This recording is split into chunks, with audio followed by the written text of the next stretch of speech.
What's up, champions? Welcome to today's video. I hope you guys are having an awesome day, and I'm excited to bring to you this video that is going to help you guys understand patents and trademarks, what they are, why it's important to avoid them, and basically I'm going to show you different steps to verify whether or not a product that you're wanting to sell has a patent or not, okay? So first and foremost, as a disclaimer, I'm not an attorney or a lawyer. So I'm just sharing with you guys knowledge based on my experience. And if you have any further questions, I would highly recommend to seek professional guidance, because I'm not going to give you that because I'm not qualified as an attorney or a lawyer, okay? So second, what is a patent and why is it important to basically not infringe on one? So there are two different kinds of patents. There is a design patent and there's a utility patent, okay? So as this example, I have this bamboo watch stand holder, okay? So the design of this patent is, the design is how it looks and and everything, just the looks. And then the utility patent is the functions. So maybe right here, you have this little slit right here. I have a utility patent on this saying that my Apple Watch charger goes here, and then the cord goes in this slit that has a specific function, and that's the utility patent. So I have, it kind of gets complicated and you don't need to understand all of that, but have that in mind. There are two different kinds, design and utility, okay? So the design is how it looks, and then the utility is how it functions. So you can have certain patents on certain things, and I'm going to kind of show you a little bit more in detail of that on my example, okay? So that's the first thing that you guys need to understand, that there's two different kinds, and I would recommend that if you see one, just stay away from it and move on to the next product, because there's always other products to sell, okay? So don't get down if you find this awesome product and it has a patent on it. Don't get down on yourself. There are always other products to sell. Okay, so second, what is going to happen if you do start selling a product that has a patent on it? Basically, you're going to order 500 units. You're going to ship them into Amazon. You're going to start selling really quick. And then within a couple of days or a week or 2 weeks, the seller is going to reach out to you and say, hey, you're infringing on my patent, take it down, or I'm going to get your Amazon Seller Central account shut down. So you take it down and you basically lose all that money in inventory. It could go even a step further where you get sued, or Amazon literally shuts down your seller account and you can't sell anymore. So that would kind of suck, and that's why I would recommend to just stay away from it and make sure that doesn't happen to you. And I have 4 different steps that you can go to verify whether or not it has a patent on it. And then I'm also going to talk about trademarks, which is basically the name. So Nike is a trademark. Canon is a trademark. The name, it's not a Nike shoe, like the shoe design is not patented. It has a trademark, Nike. So you can use Nike in your product listing.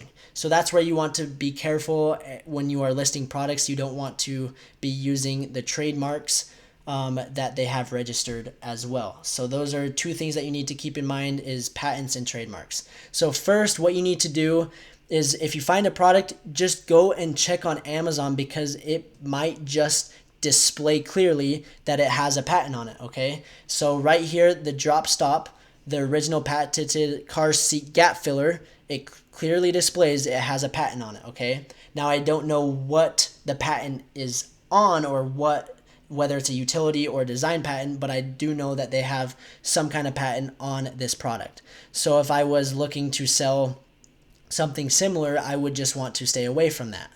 But if you aren't sure and you want to go to the next step, you go to Google Patents and you search car seat gap filler, and this was the first one that came up, and it basically shows you an overview of what the patent is on, and then it shows you guys images of what it is. So right here, it has slits in it. It goes in between, in the next pictures, it will show you that it goes in between the gap between the dash and the seat. And then right here, it has a circle on something. And in the next picture, it shows you that it has a slit that goes over the buckle. So that is a utility patent, because it has a specific feature that if it goes over the buckle to lock it in place and it secure it, that is where you cannot cross that line. Whether you have a different material or you're using something completely different design, the utility patent is you cannot have it over the buckle.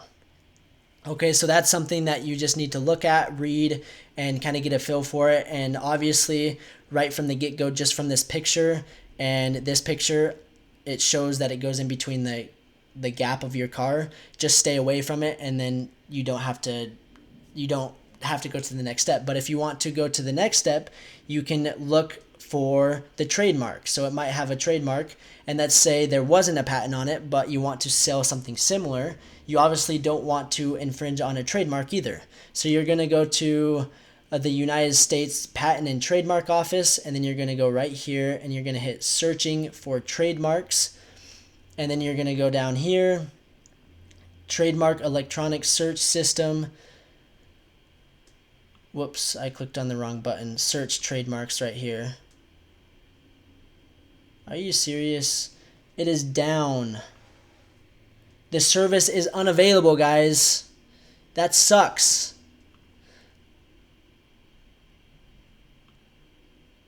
Okay, we're good.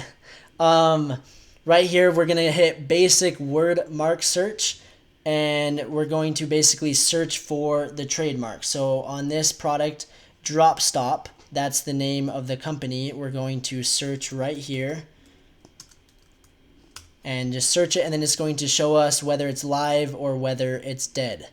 So as you can see, we're going to look through it. Drop Stop is right there. It's live, so it has a trademark on it. So if I was to sell something similar to this, it didn't have a patent on it, but then I used Drop Stop in the title, they could basically shut my listing down because I'm infringing on their trademark as well. So more than likely, if they have a trademark, they have a patent on the product. Now, that's not always the case, but that's something to help you verify again whether or not it has a patent on it. So if you're not sure, okay, I don't know if this has a patent on it, I'm not entirely sure from Google Patents, check the trademark search, and if it does have a trademark, I would just try to go to the next product.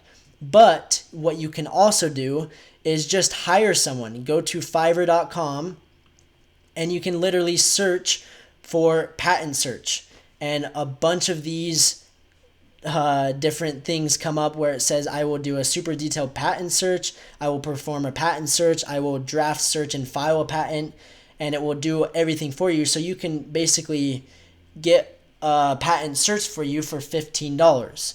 Now, the one thing that you don't know is if this is a professional or not, but I would see right here it gives you a 5-star rating, and I know of a lot of people that do this and it works out really well for them.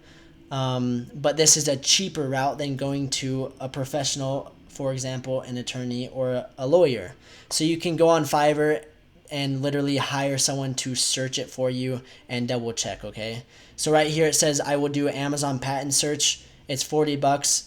That would probably be pretty safe. It's saying I will search and make sure that there's not a patent on it, because obviously there's a lot of sellers that are making sure that there's not a patent. So this guy is literally going to Amazon sellers and saying, hey, I will do the search for you. So it's kind of cool. And if you go through each of these steps, if you check on Amazon, it doesn't have it, and then you go to Google Patents and you kind of see that, okay, it might be iffy, and then you check for trademarks and then it has a trademark on it, I would say stay away from it. But then if you're like, well, I'm not sure, go and hire someone on Fiverr, and if they don't find anything, then more than likely you're going to be safe 9 times out of 10, but then there's always that chance that it might not be the case. So those are just some steps that I would highly recommend taking before going to an attorney or lawyer if you want to take it to the next step. But like I said, 9 times out of 10, you're going to be able to figure out very quickly whether or not there is a patent on it or a trademark, okay? So please take your time when you are doing the product research. I put so much emphasis on my videos of product research, and this is just another step that you need to take while you're doing product research, because obviously if you get all excited about one product and then you start doing all this other research and you figure, okay, it's perfect, and then the last thing you do is search whether it has a patent on it or not, and then it does, then you did all of that work for nothing. So I would recommend, as soon as you find a product that you are kind of concerned whether or not it has a patent on it, search and check and make sure that it doesn't, so that you don't run into the same problems and you don't get shut down and you don't have any problems with the law, and then you don't lose money on inventory, okay? So please go through these steps, and I'm actually going to include each of these steps in the link in the description below. So feel free to use them at whenever you want to make sure that you guys are abiding with the law. So hit the like button if you guys enjoyed this video. I hope that you guys learned something and that you guys can apply these simple steps into your Amazon FBA business. And hit the subscribe button as well, because I'm going to be bringing more videos, more value to you guys, to help you guys not make stupid, silly mistakes that I have made and other Amazon sellers have made. So stay subscribed for the journey, hit the like button, leave a comment below if you have any suggestions or you want to see a certain kind of video. I am always open to hear you guys out. So thanks for watching, guys, and we will see you in the next video.